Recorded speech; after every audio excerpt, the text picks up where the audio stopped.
Hi folks, I've just brought up all my Very British Civil War. So a lot of this has been painted up in the last week. The only thing I'd done so far was this section off to the left. There was some IRA and some sort of World War II partisans or resistance fighters. But these farmers were unpainted. These 4 farmers with shotguns. And I had a little read through of the rules in the background there. Went the day well, and I ordered the DVD as well, and it's a really good little film. I think it was filmed in 1942 or something. Not sure whether it's sort of propaganda of some sort, but it's interesting. It'll sort of spur people in Britain on thinking what could happen perhaps if there's like espionage and things, and fifth columnists and all that. And yeah, those are really nice sculpts. The farmers and hunters with shotguns. That one in particular is a nice figure because he's got holding back his dog there, his hunting dog. Those haven't quite been based up yet, but they're painted at least and varnished. In the back there I've made a big order for Militia, so I think I've got some 16 miniatures in total. I got 2 packs of rifle armed Militia from Footsore, and a Vickers team, and then there's a pack of standard bearers which had three figures. One of those is going to be peeled off to be a standard bearer for the, well, I've got the Carmarthenshire green jackets. These are going to be Royalists for the Very British Civil War. This officer might actually be peeled off as a sort of Welsh nationalist commander. You might be confused by the green jackets. The green is the sort of general theme of my Welsh nationalist forces, but that also happens to be the case for my Carmarthenshire green jackets. They're like sort of loosely based on Sharps rifles and things, but yeah, that's my Welsh nationalist commander. Probably do with adding a little cockade on his hat and an armband for the sort of North Pembrokeshire Welsh nationalists. And what was I saying? Yeah, these are going to be, well, I'm hoping to have a game Thursday night now. These are going to be, well, in place as some Welsh nationalists, just with the dark green there.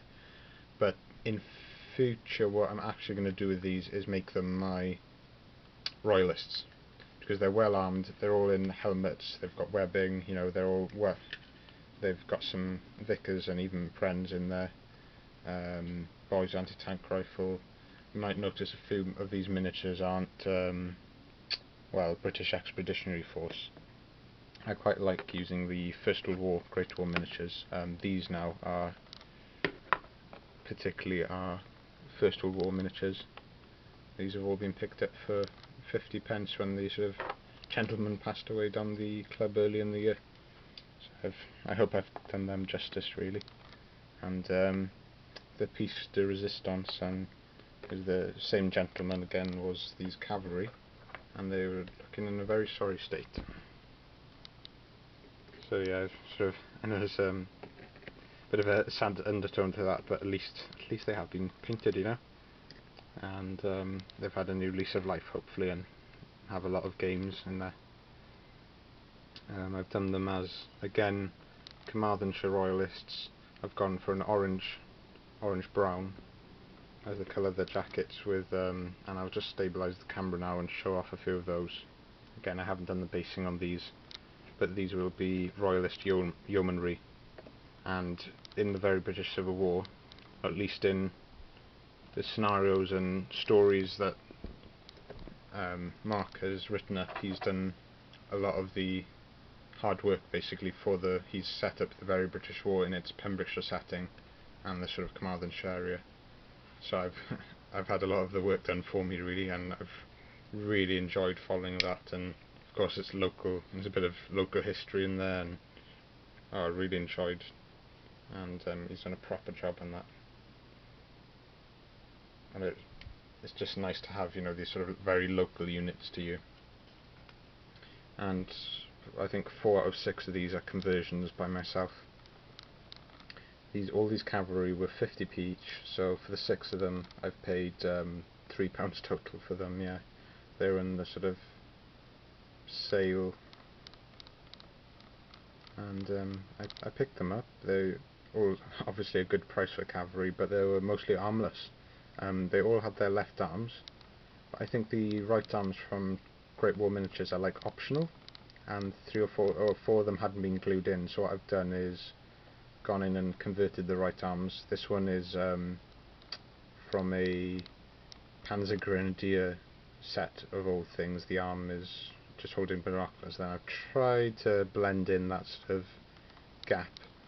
It was a bit of a cheap and nasty trick. I just used super glue and bicarbon. You might be able to tell the sort of rough nature of the gap. What I would have done if I had more time was use a plastic putty, or the creme de la creme would have been, of course, to use green stuff or grey stuff and really mould it in, and just make it absolutely seamless. And that's what I'll do if I have to do any sort of conversions. But this was very much a necessary conversion. There was no right arms for these. This one is from a Perry Dragoons, and that one, even though the Great War Miniatures aren't slim, their arms do seem to be fairly slim.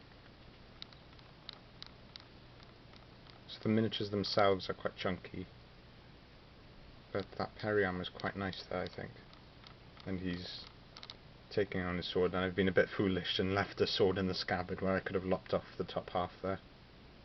I've given them brass tipped scabbards, and I've just done the best I can on the horses. The only one I am not completely happy with is the Rowan one.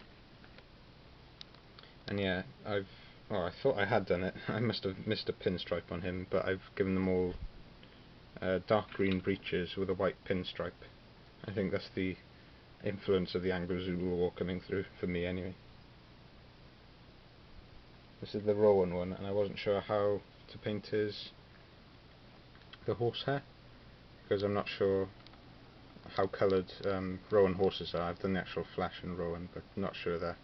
He seems to have like a backup horn, hunting horn or something. And yeah, I've just left it a dark brown, but could have done more there. But yeah, generally happy with these. So I've actually got the basis of a Royalist force for the very British Civil War, nearly a platoon. On Thursday night, these will actually, I suppose, be a sort of semi-regular force of Welsh nationalists.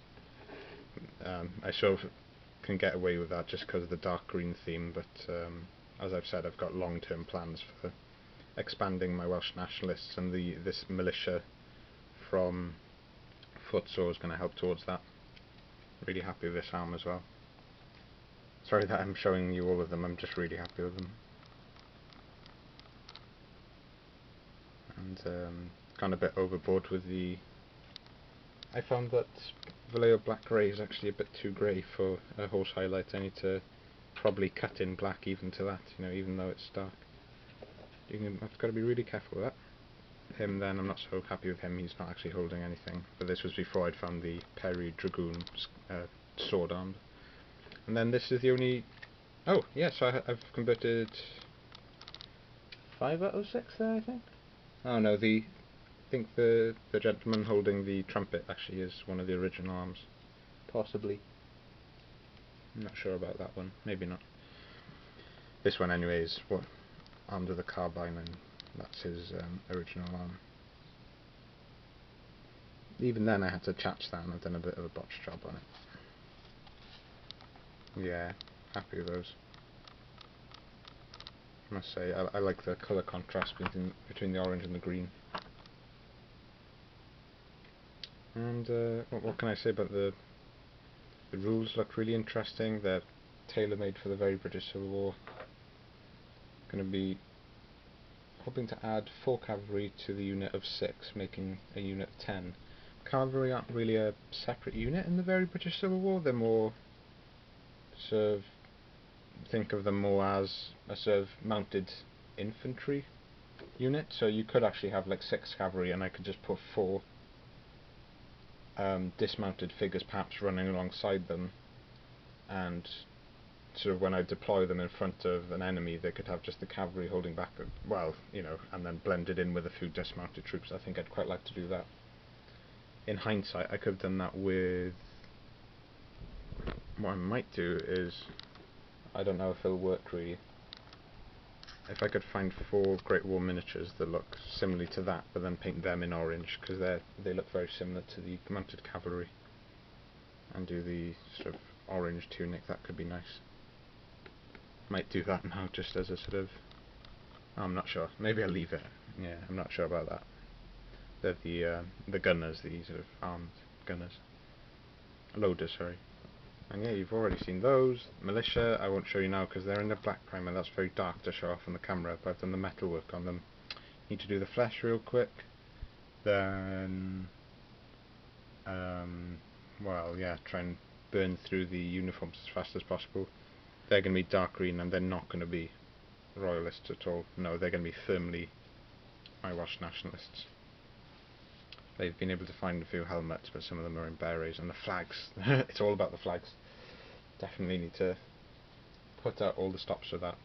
And the inspiration on film for me doing this has been the film Went the Day Well and The Eagle Has Landed, which has always been one of my favourites. It just seems thematic, I don't know why. And leave you with a sort of view of these again. And quite a few. Well, it's definitely I can make a platoon out of these, and hopefully they'll split off into 2 platoons then. Where I'll have the Welsh Nationalists and I'll have the Royalists, the Carmarthenshire Green Jackets, and they're defending Carmarthen from, I think there's like meant to be a Welsh pretender for the king. It's almost like a Lord Treese, he calls himself, and he's going to be trying to become king as well. So I'd like to make a model of him, perhaps. That'd be really nice. And that's about it, folks. Wanted to say something else, but it has slipped my mind. Oh yes, the Freikorps. I've got a lot of those from the same purchases as I got the cavalry, and early on the year I got a lot of those sort of miniatures going cheap. I've primed up the Freikorps. They're not my priority at the moment, but I'm going to be making a full Freikorps list, and I've ordered a old First World War German tank and a sort of some odd looking very British Civil War tank from a 3D printing design team shop. Yeah, that's on the way, and I'll leave it there. Ta-da.